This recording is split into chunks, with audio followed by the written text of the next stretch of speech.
दोनों खेल खेल रहे हैं कि कैसे आपका बेवकूफ बना। कब तक लुटते रहोगे, कब तक पिटते रहोगे। ये एकता बन गई है, इसको रोकने के लिए षड्यंत्र होंगे, लेकिन इसको कोई और नहीं रोक सकता। जो विरोधी लोग थे कि वोट इनके पास है, नोट हमारे पास है, इनकी वोट को नोट से खरीद लेंगे, लोकतंत्र आने नहीं देंगे। हमारे महापुरुष घर से निकले, गली गली गए, लोगों को समझाने का काम किया है। मेरे सीधे साधे लोगों, अपनी ताकत को समझो। ये वोट आपको गुलामी के लिए नहीं। लोकतंत्र आने के बाद इन लोगों पे भरोसा किया। हर 5 साल बाद आप वोट देते हो, कभी इनसे पिट के इनको वोट देते हो, कभी इनसे पिट के इनको वोट देते हो। मेरे लोगों, वोट का अधिकार शक्ति का अधिकार है, शक्ति का सूत्र है। आपकी जो समस्याएं हैं, मैं ऐलान करके कह रहा हूं, बिना अपने भाई से पूछे, आपकी जो समस्या आज आप लिख के दे जाओ। जय जवान, जय जवान। किसी की बातों में मत आना, बहुत आएंगे बहरूपिये धोखा देने के लिए। लक्ष्य रखो, मौके के लिए, मौका आपके हाथ में है।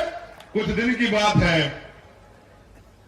अब जब सभा होगी रिजल्ट के बाद, तो वो वही होगी जहां से तरक्की के फैसले होते हैं। बुजुर्ग, इनका भविष्य राजस्थान में कैसे सवरे, इनके भविष्य में 4 चांद कैसे लगे।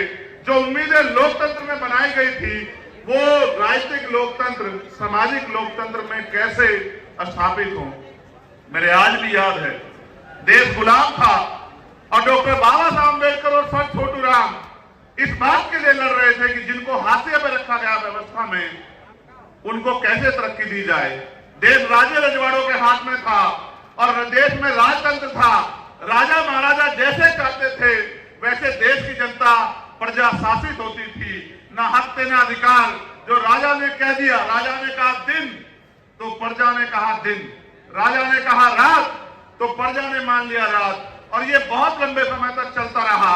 फिर एक ऐसा समय आया कि देश में लोकतंत्र आया। देश में जब लोकतंत्र आया तो समस्या ये थी कि एक तरफ आर्थिक रूप से गैर बराबरी थी, एक तरफ बड़े बड़े महल और एक तरफ गरीबों की झोपड़ियां, दूसरी तरफ सामाजिक आधार पर गैर बराबरी थी, छुआछूत थी, ऊंच नीच थी। मैंने चौधरी कुंभाराम आर्य के आंदोलन को पढ़ा कि किस तरह से उन्होंने लोगों को जगाने के लिए कितना काम किया और किस तरह से आपका नेतृत्व किया समाज को अपने पैरों पर खड़ा करने के लिए। असल लड़ाई ये थी कि लोकतंत्र तो आया था, लेकिन पैसे वाले लोगों ने तय किया कि वोट इनके पास चला गया है। वोट को रोकने के लिए भी षड्यंत्र हुए।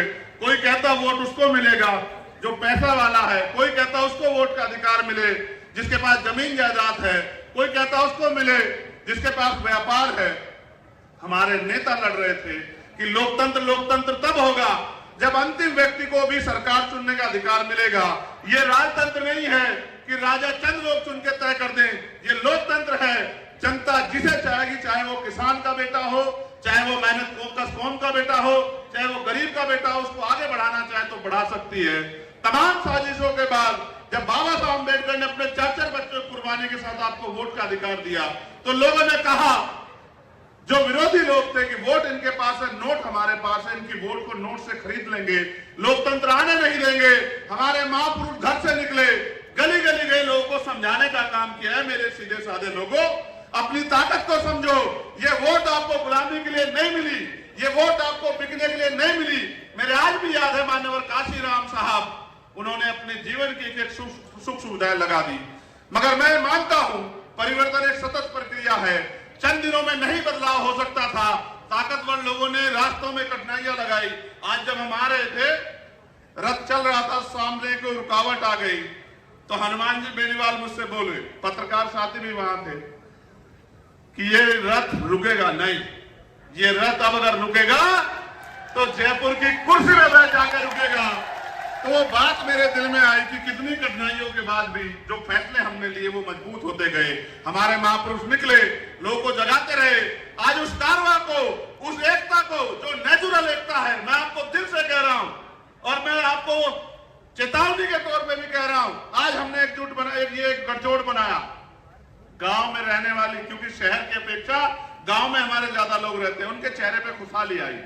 मुझे मेरे साथियों ने बताया कि जो कल तक डर रहे थे गांव में, उनको यह पता लगा कि मजबूत पहरेदार खड़े हो गए, एकता बन गई है और परिवर्तन होकर रहेगा। ऐसी लहर जो जब छाई तो इसके विरोध में मैं चेतावनी के तौर पे कह रहा हूं, हो सकता है जातिगत झगड़े करा दिए जाएं, हो सकता है कि लोगों को गुमराह किया जाए। यह हमारी मातृशक्ति बेटी है, आपके भविष्य का फैसला है। अन्याय अत्याचार उस कौम पे होंगे जिनके पास राजनीतिक शक्ति नहीं होगी। और मैं नौजवानों से कहना चाहता हूं, अगर अपना उचित भविष्य चाहते हो, रोजगार चाहते हो, 90 लाख वोटर हो आप लोग राजस्थान में, जो नौजवान है जो फैसला करेगा कि कुर्सी पे कौन बैठेगा, मैं उन सबको कहना चाहता हूं। मैं एक नौजवान हूं, बेरोजगारी के दर्द को समझता हूं और ये भी समझता हूं कि किस तरह माँ बाप अपने बच्चे का पेट काट काट के आगे बढ़ाते, जमीन पे गिरवी रखे। और किसान का मेरी कौम से आता तो जानता हूं, हमारे तो सारे रास्ते बंद कर दिए। हमारे लोग आर्मी में चले जाते थे तो अग्निवीर बना के हमारा फ्यूचर खत्म कर दिया। पुलिस में और फोर्स में जाते थे, भर्तियां बंद है। और जो भर्तियां होती है, पेपर लीक होता है, सामूहिक बस में बैठ के, बिना सत्ता के संरक्षण में नहीं हो सकता। महंगाई बेरोजगारी ने कमर तोड़ दी है। और आपको जान के आश्चर्य होगा मेरे लोगों, एनसीआरबी का डाटा कहता है कि महिलाएं यहां सुरक्षित नहीं है। इस प्रदेश को मजबूत और सुरक्षित हाथों की जरूरत है। और जब मैं देखता हूं तो कोई नजर नहीं आता।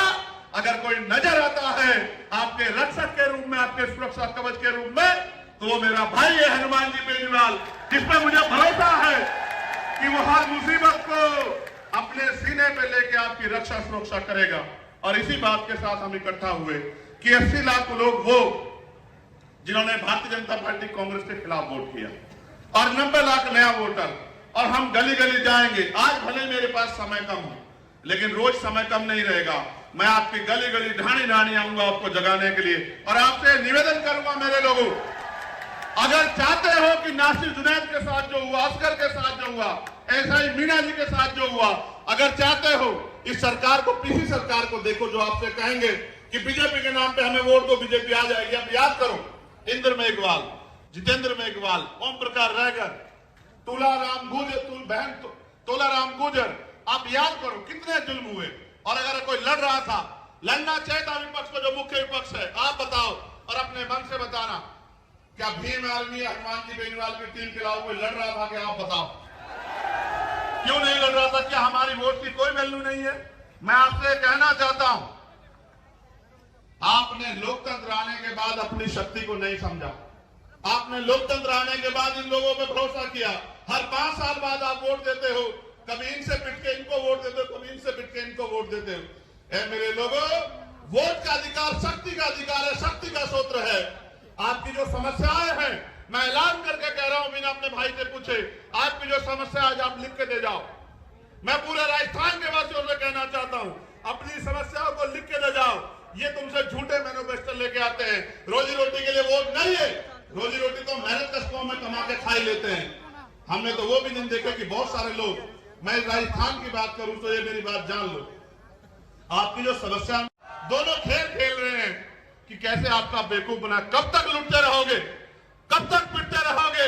ये एकता बन गई है, इसको रोकने के लिए षड्यंत्र होंगे, लेकिन इसको कोई और नहीं रोक सकता। इसको रोकोगे तो आप, और इसको ताकत दोगे तो आप। जितनी ताकत में आज आप यहां आए हो, आज से लड़ाई शुरू हुई है, खत्म नहीं हुई।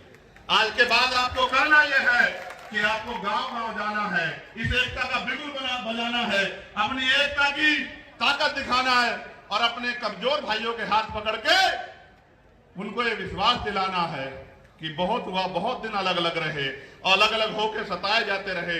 अब समय बदल गया है, ऊपर वालों ने हाथ मिला लिया है तो नीचे वाले भी हाथ मिला के एकता बना ले।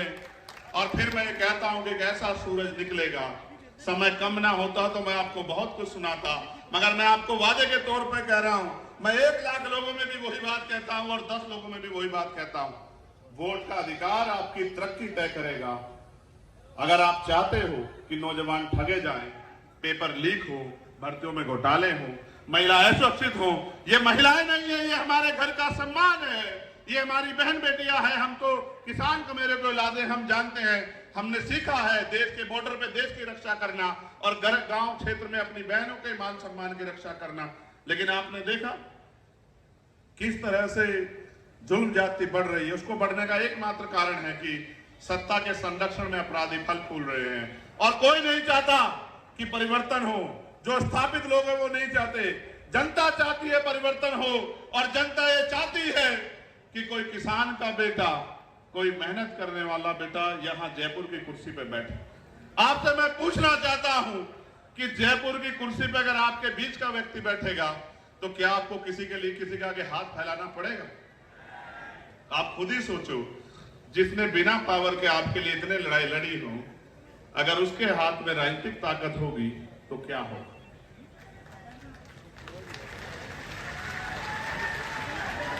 वो आपको बहकाने का प्रयास करेंगे, आपको बांटने का प्रयास करेंगे, आपको लालच देने का प्रयास करेंगे। आपने देखा नहीं, जब से मोर्चे की सुगबुगाहट हुई, कहीं की तो लिस्टें बदल गई हैं, कहीं की लिस्टों पे रील चल रहा है, कहीं घोषणाएं गारंटी दी जा रही है।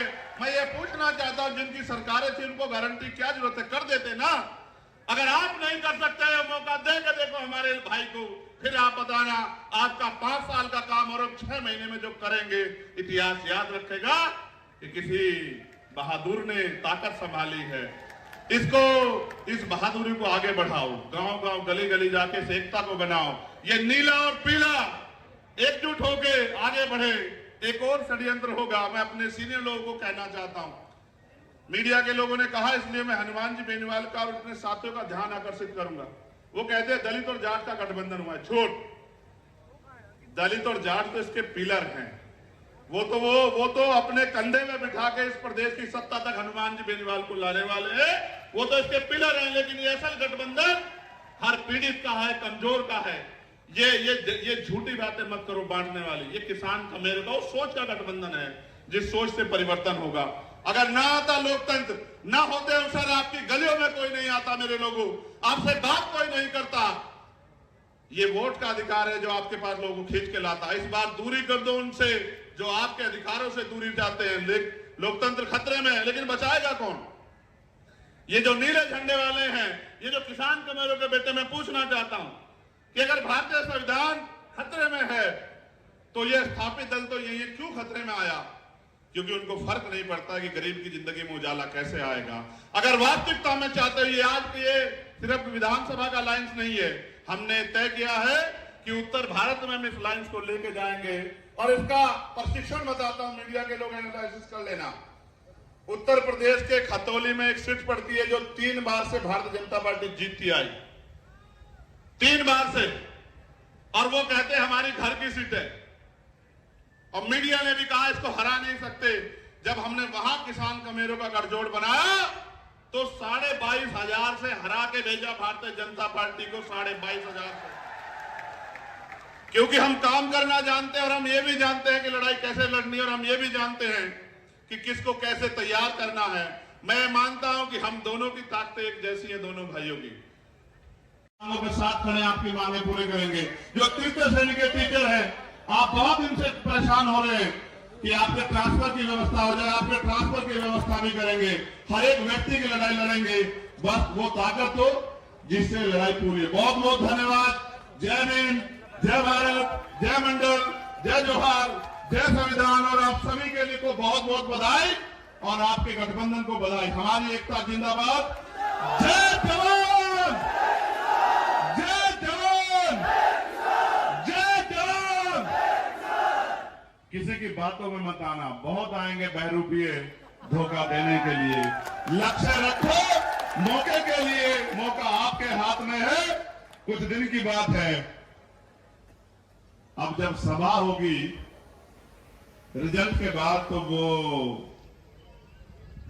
वही होगी जहां से तरक्की के फैसले होते हैं, जहां से प्रदेश के फैसले होते हैं। बहुत बहुत धन्यवाद।